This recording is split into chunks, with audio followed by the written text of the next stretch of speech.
Section 1. Louise wants to join a video library. You will hear a conversation between Louise and the owner of the video library. First, you have some time to look at questions 1 to 5.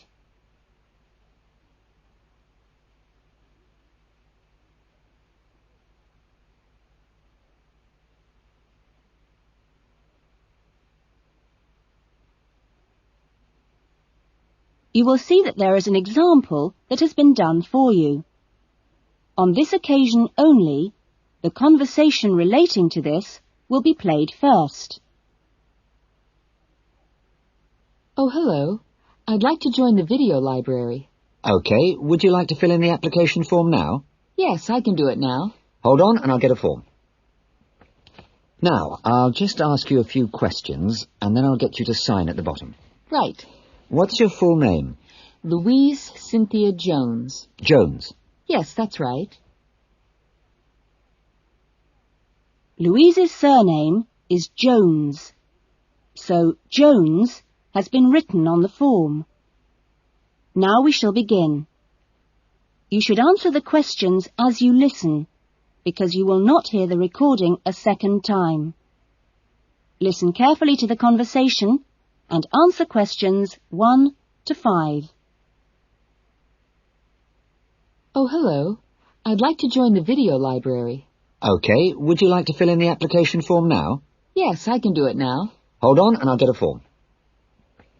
Now, I'll just ask you a few questions and then I'll get you to sign at the bottom. Right. What's your full name? Louise Cynthia Jones. Jones. Yes, that's right. OK. And what's your address? Apartment 1, 72 Black Street, Highbridge. Black Street? That's just round the corner, isn't it? Yes.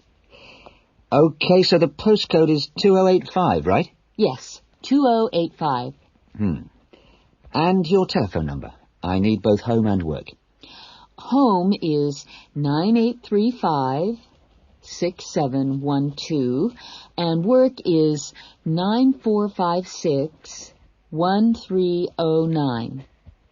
Do you need any ID or anything like that? Yes, we need your driver's license number. That is, if you have one. Yes, I know it off by heart. It's an easy one. 2020BD. Do you need to see it? Yes, I'm afraid I do. Here. Right, thanks. And could you tell me your date of birth, please? 25 July, 1977. That's the most important part out of the way, but could I just ask you a few questions for a survey we're conducting? Okay. Before the conversation continues, you have some time to look at questions 6 to 10.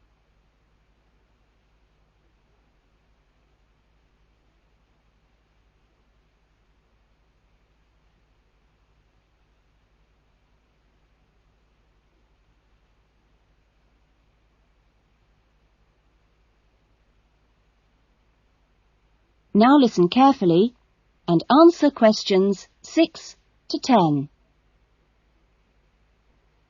What kind of videos do you prefer to watch? Have a look at this list. Well, I love anything that makes me laugh. I just love to hear jokes and funny punchlines. I'm not very keen on westerns, although my father likes them. But I'm a real softie, so anything with a bit of a love story is good for me. It doesn't matter how old. Not musicals, though. They're too much. Anything else? I'm completely taken by documentaries of the great outdoors. You know the sort. Animals, plants, and faraway places. I saw a wonderful one on dolphins last week. It was amazing. Now, I think that's all from me, except I need you to sign here on the line. Here's a pen. Oh, and I nearly forgot the membership fee. $25 refundable if you leave the library for any reason. There you are. And do I sign here? Yes, that's it. You can borrow videos now if you like, but your card won't be ready until next week. You can come and pick it up when you bring your first videos back. That is, if you want to take some now. Yes, I'd like to. I'll have a look around. Fine. That is the end of section 1. You will now have half a minute to check your answers.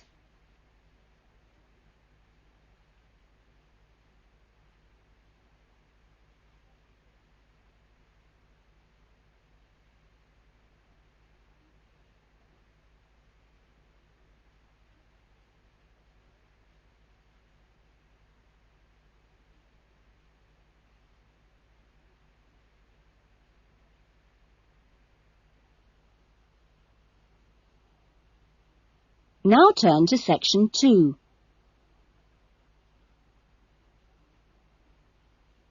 Section 2. You will hear a radio interview about an expedition across the Atura Mountains.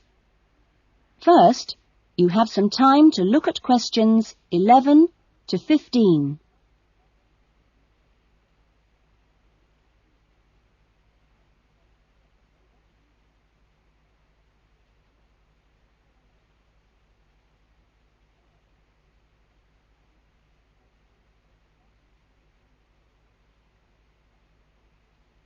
Now listen carefully to the interview and answer questions 11 to 15.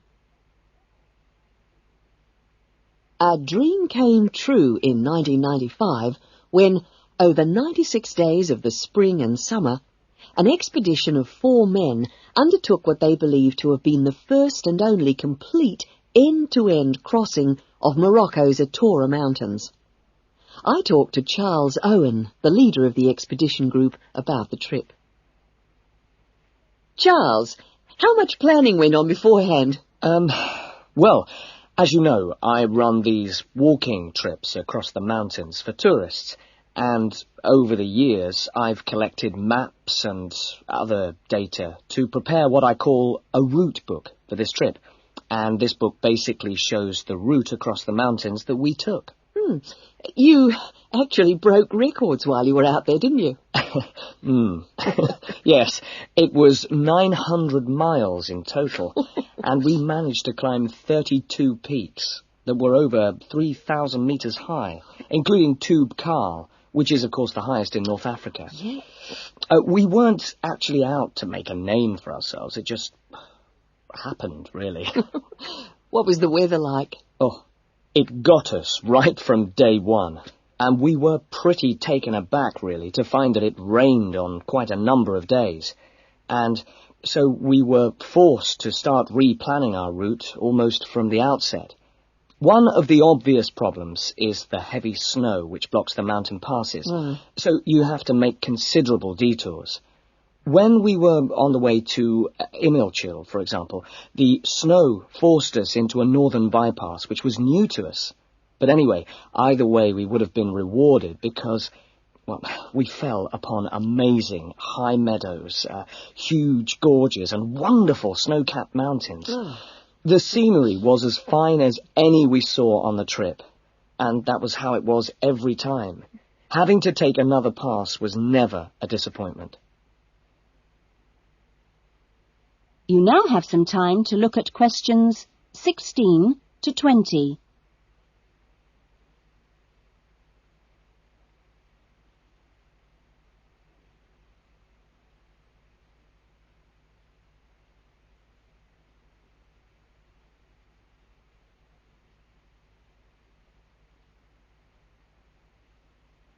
Now listen to the rest of the interview and answer questions 16 to 20. It was in many ways a social trip, wasn't it? Yes. We'd arranged to meet up with friends at various points on the journey. I mean, this was actually one of the purposes of the trip. And we managed to keep all these dates, which, well, it's amazing, really, considering the detours we made. An old friend acted as a sort of transport organizer for everyone, and the Hotel Ali in Marrakesh was a good social base. I'd really recommend it, although I can't remember who runs it. Anyway, groups of friends actually joined us for 3-week stints, and others just linked up with us. Some, whom we hadn't met before the trip at all, tagged on for short bursts, people from the area who just came along for the ride. But outside the major visitor areas like Tube Karl, we only met one other group of travellers like ourselves in the whole 96 days. Were there any bad moments? Well, we took 2, I must say, long-suffering donkeys with us to help transport water and tents and things. Yeah. I suppose if we were to do it all again, we'd probably hire donkeys along the way. Oh, right. Taza and Tamri, as we called them, after the last places in the trip, well, they made quite a unique journey between them. But it was continuously demanding for them. On both the really high summits, they took diversions that were quite out of character, and I can only assume that it must have been due to tiredness. Well, thank you. And Charles has put together a video about this journey and continues to lead groups to the Atora Mountains. So if you want further information... That is the end of section 2. You will now have half a minute to check your answers.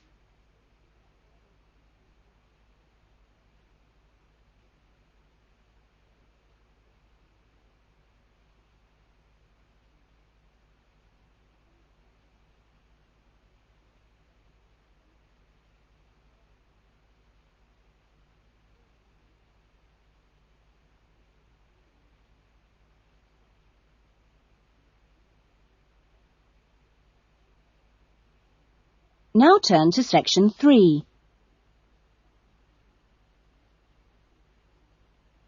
Section 3. You will hear 2 new students, Jane and Tim, talking about their university studies.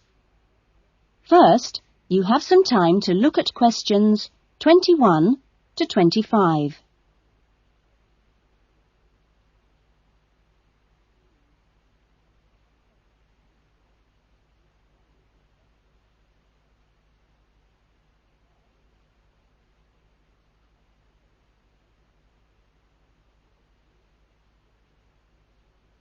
Now listen carefully to the discussion and answer questions 21 to 25.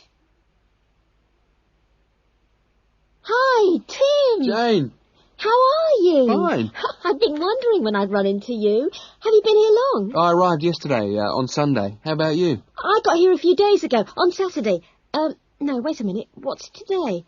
Sorry, Friday, not Saturday. But we didn't have to be here till today. Yes, I know. But I wanted to get my things moved into my room and just take a look around. Mm-hmm. So, did you decide to do English in the end? No, I changed my mind and opted for history instead. Ah.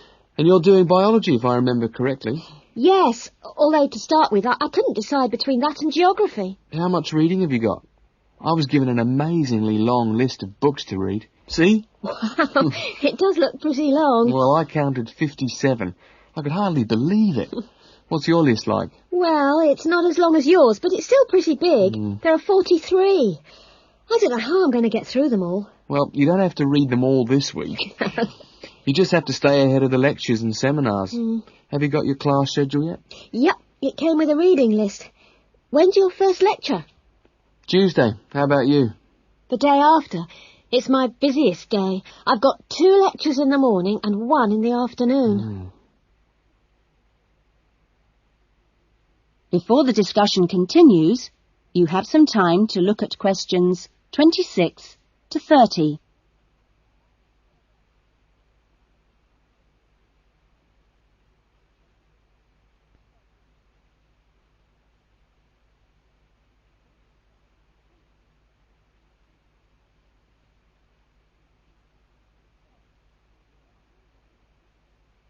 Now listen carefully and answer questions 26 to 30.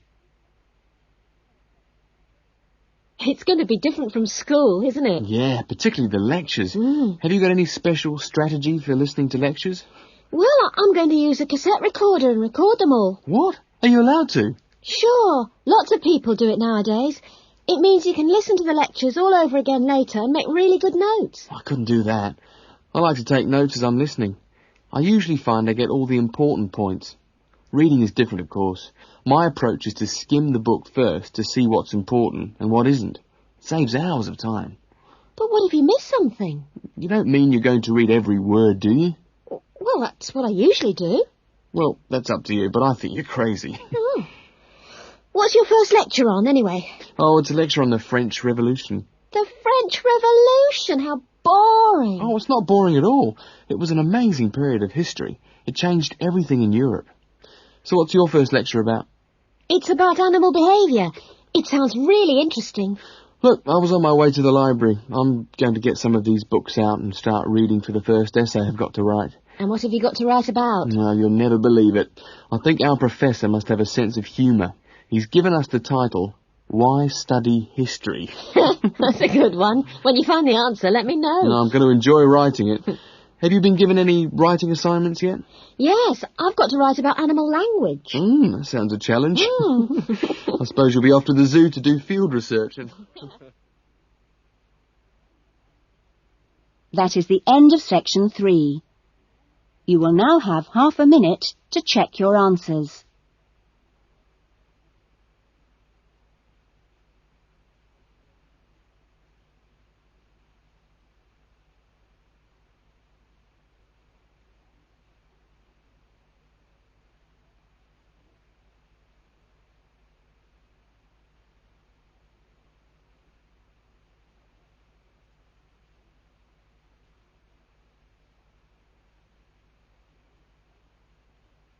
Now turn to section 4.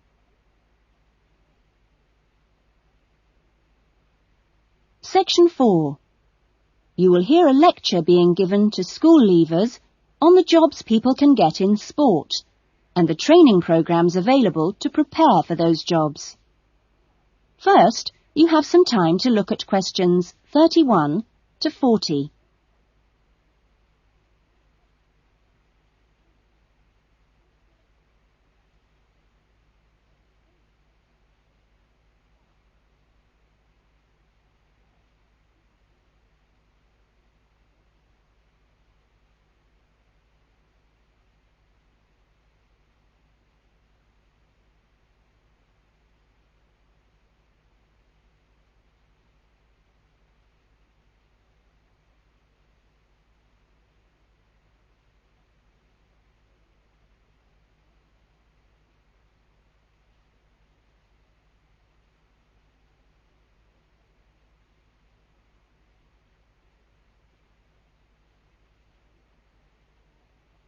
Now listen carefully to the lecture and answer questions 31 to 40. Welcome to Further Education Information Week. This is the Physical Education Faculty session, and I'm the head of the faculty. During the course of this morning, we hope to give you a clear idea of what we offer in our training programs, and we will look at the types of courses and the entry requirements, if any, for those courses. Some of these courses are open to school leavers, but for some, you need previous qualifications or relevant successful employment. So, firstly, the Physical Fitness Instructors course is offered as a 6-month certificate course, which includes an important component of personal fitness, but there are no specific entry requirements. For sports administrators, we provide a 4-month certificate course, but you should be aware that this is designed for those who are in employment. This employment must be current and related to sports administration. For the Sports Psychologist course, we offer a 1-year diploma course, but this diploma course is available only to those who already hold a degree in psychology. So you need to make sure you have that before you apply to do this course. Now, for physical education teachers, we offer a 4-year degree in education. This degree course is designed for preparing students to teach in primary and secondary schools and needs no prior qualifications, as it is entered directly by school leavers. And lastly, for the Recreation Officers course, we offer a 6-month certificate. Entry to this course normally includes applicants of a wide range of ages and experiences, but we do not insist on any prerequisites for this course. Remember that this is a vocational training institute. We train you so that you can take up a particular kind of job. So it is important that you know the main roles of the jobs, what the work is like, and what kind of qualities you need to succeed at them. A physical fitness instructor works in health and fitness centres, preparing individual programs for ordinary members of the public. Physical fitness instructors prepare routines of exercises to suit the individual client's age and level of fitness. Sports administrators run clubs and sporting associations. Their duties include such things as booking playing fields with local councils and organising the schedule of games or events for the club. So they need good organisational skills. Sports psychologists spend time with professional athletes